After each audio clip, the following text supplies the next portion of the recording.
ఓం నమో నారాయణాయ. వారాహి అమ్మకు నమస్కారం చేసుకుంటూ అమ్మవారి దయ ఆమె చల్లని చూపులో మనందరిపై ఉండాలి అని చెప్పి మనస్ఫూర్తిగా కోరుకుంటూ ఈరోజు వారాహి అమ్మ యొక్క సందేశాన్ని విందాం. అమ్మ వాగ్దానాన్ని మనకు వినిపిస్తున్నారండి. బిడ్డ, నువ్వు తెలివిగా బ్రతకాలి. ఈ సమాజంలో నువ్వు బ్రతకాలి అంటే నీలో ఖచ్చితంగా తెలివితేటలు చాలా పక్వంగా ఉండాలి అమ్మా. కొంచెం సామర్థ్యం కావాల్సిందే. నీ వారాహి అమ్మ చెప్పే మాటలు విన్నావు అంటే తప్పకుండా ఆ సామర్థ్యం అనేది నీలో వస్తుంది. ఆ సామర్థ్యం నీకు రావాలి. నువ్వు జీవితంలో ఎవరి దగ్గర కూడా తక్కువ కాకూడదు అని నీ వారాహి అమ్మ నీ కోసం ఒక మంచి రహస్యం తీసుకొచ్చాను. నువ్వు విజయం సాధించినప్పుడు నీలో అహంకారం అనేది రాకూడదని ఎప్పుడో చెప్పాను కదా. అది రాకుండా చూసుకోవటం నీలో నీ ఆలోచనల్లోనే ఉంటుంది.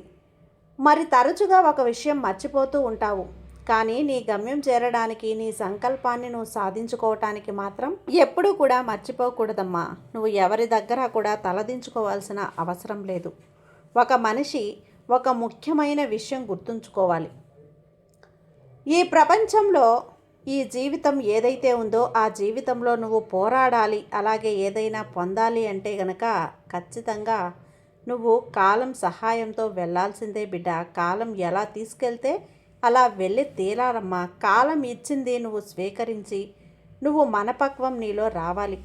నీకు ఏ కష్టం వచ్చినా, ఏ నష్టం వచ్చినా, ఏ బాధ కలిగినా కూడా భగవంతుని ఆశ్రయం పొందితేనే నువ్వు ఎలాంటి సమస్య నుంచినైనా బయటపడగలవు బిడ్డ. ఇదే అక్షర సత్యం. ఇదే నీకు ఈ వారాహి అమ్మ ఇస్తున్నటువంటి వాగ్దానం బిడ్డ. వారాహి అమ్మ మనకిస్తున్నటువంటి వాగ్దానాన్ని వినే ముందు మన ఛానల్ని ఫస్ట్ టైం చూస్తూ ఉన్నట్లయితే ప్లీజ్ సబ్స్క్రైబ్ చేసుకోండి ఫ్రెండ్స్. వీడియో నచ్చితే కనుక లైక్ చేసి సపోర్ట్ చేయండి. ఇక వీడియోలోకి వెళ్ళబోయే ముందుగా ఒక్కసారి జ్యోతిష్యంలో గొప్ప అనుభవం కలిగినటువంటి గురూజీ సుబ్రహ్మణ్యం రాజు గారు శ్రీ వారాహి అమ్మవారి ఆశీస్సులతో జ్యోతిష్యం చెప్తున్నారు.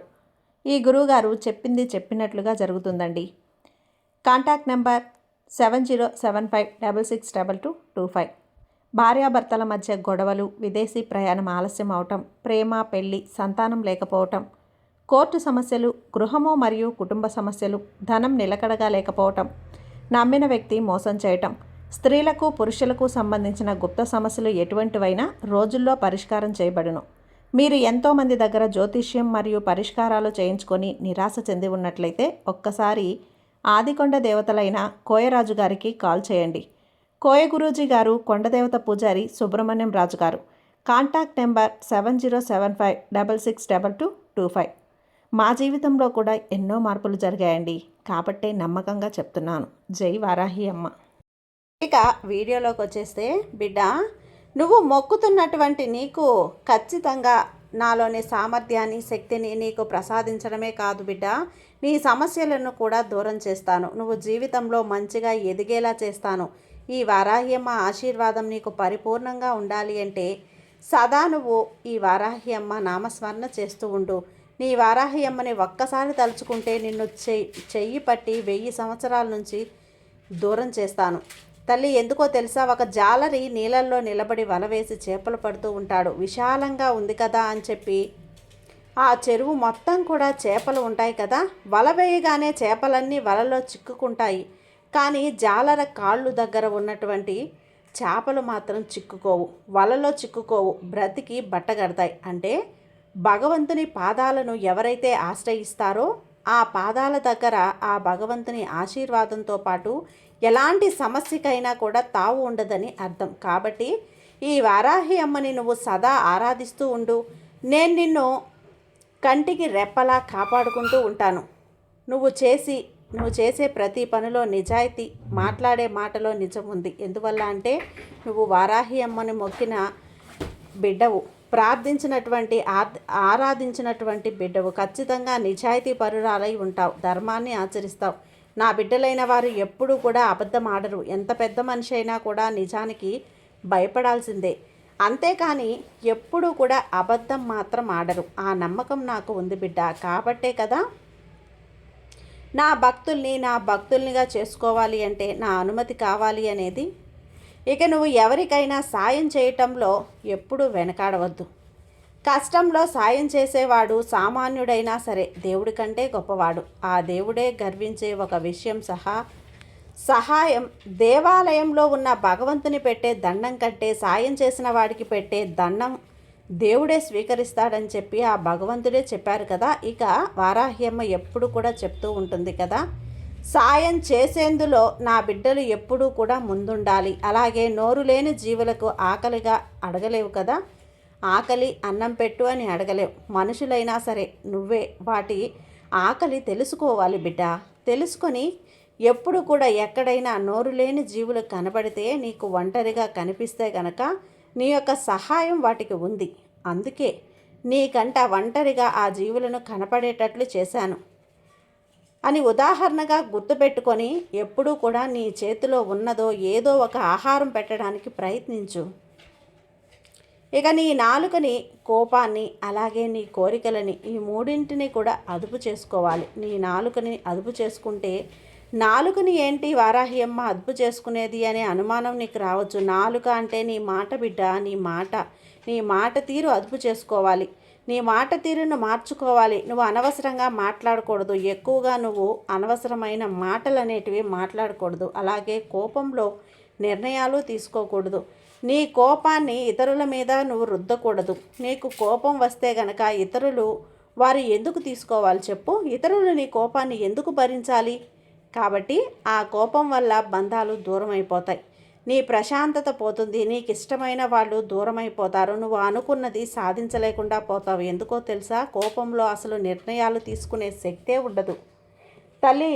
ఇక నీ అంతులేని కోరికల వల్ల నువ్వు ఎన్నో కష్టాలు పాలవుతావమ్మా, ఎన్నో సమస్యల పాలవుతావు. కాబట్టి కోరికలను అదుపులో చేసుకోవాలి. ఏది ముఖ్యం, ఏది మనకు ఉంది, ఏ కోరిక మన వల్ల తీర్చుకోగలం, మన సామర్థ్యం ఏంటి అని చెప్పి నువ్వు తెలుసుకొని లెక్కలు వేసుకొని ఆ కోరిక ఆశపడాలి. మానవులన్న తర్వాత కోరికలు సహజమే కదా, తప్పులేదమ్మా. కానీ ఎందుకు? మన వంతు సహాయం ఏం చేస్తున్నాం, మన వంతు కృషి ఏం చేస్తున్నాం? అంతేకాకుండా ఆ కోరిక తీర్చుకోవటానికి మన దగ్గర ఉన్నటువంటి మొత్తం ఎంత ఉంది, అలాగే మనం సంపాదన ఎలా ఉంది, అది మొత్తం కూడా మన ఆశకు పెట్టేస్తే రేపు మనకు లేదా మన బిడ్డలకు ఎలా కుటుంబం జరగాలి, ఇలాంటివన్నీ కూడా తెలుసుకోవాలి. చేసుకొని ఇప్పుడు కోరిక కోరింది అని చెప్పి వెంటనే తీర్చేసుకుంటే రేపటికి నీతో పాటు నీ కుటుంబం కూడా కష్టాలు పాలు అవ్వాల్సిందే కదా. ఆ విషయం నువ్వు గుర్తుంచుకో. ఒక్క మాట చెప్పనా బిడ్డ, ఈ మనసు అనేది ఉందే చాలా మొండిదమ్మా. ఎప్పుడైనా ఏదైనా కావాలని కోరుకుంటుంది. ఇక దాని గురించి చెడు ఏమీ చేయదు. దాన్ని అదుపు చేసుకోవాల్సిన బాధ్యత కూడా నీ మీదే ఉంది. దాన్ని అదుపు చేసుకోగల శక్తి నీలోనే ఉంది. సాటి వారికి సహాయం చేసే గుణం నీలోనే ఉంది. అందుకే ఈ వారాహ్యమ్మ నీకు తోడుగా ఉన్నాను. ఈ విషయంలో నువ్వు ఎంతగానో అదృష్టవంతులవమ్మా. నా భక్తుల కష్టాలని నావే అనుకుంటాను తల్లి. నా భక్తుల్ని గురించి నేను ఎప్పుడూ ఆలోచిస్తూనే ఉంటాను. నేను మా భక్తుల కోరికలన్నింటినీ కూడా నెరవేరుస్తాను. ఆలస్యం అవ్వచ్చేమో కానీ తప్పకుండా జరిపించే తీరుతాను. ఇక నీకు ఇష్టమైనటువంటి బంధాలను నేను ఎప్పుడూ కలుపుతాను. బంధాలను తెంచే శక్తి కోపానికి ఉంటే ఆ బంధాలను కలిపే శక్తి చిరునవ్వుకు ఉంటుంది. కాబట్టి ఎప్పుడూ కూడా నవ్వుతూ ఉండు, చిరునవ్వు చిందిస్తూ ఉండు. ఆ చిరునవ్వులో నువ్వు ఎంత ఆనందంగా ఉంటావో బిడ్డ. అంతేకాదు తల్లి, నువ్వు ఆ చిరునవ్వు నీ ముఖం మీద ఉన్నప్పుడు నీకు లక్ష్మీ కటాక్షం కలుగుతుంది. నువ్వు చుట్టూ అంతా కూడా ఒక అనుకూలత అనేది నీకు కలుగుతుంది. ఎప్పుడు నువ్వు ఏమీ లేకుండా చిరాకుగా ఉంటే కనుక అసలు ఎవరు నీ దగ్గరికి వస్తారు చెప్పు? అది నీకే బాగుంటుందా? నువ్వే ఒక్కసారి ఆలోచించు. కాబట్టి నీ పెదాల ముంద చిరునవ్వు ఎప్పుడూ తొనకనివ్వకు. నీ కోపాన్ని విడిచిపెట్టి నీ చిరునవ్వుతో అందరినీ జయించు తల్లి. నువ్వు ఆత్మవిశ్వాసంతో నమ్మకంగా ఏదైతే కోరుకుంటావో అది నీకు తప్పకుండా చేరవేస్తాను. అందులో ఎటువంటి సందేహము నీకు అవసరం లేదు బిడ్డ. నమ్మకం మాత్రం ఎప్పటికీ వదలొద్దు. నమ్మకంగా ఉన్నవారు ఎలాంటి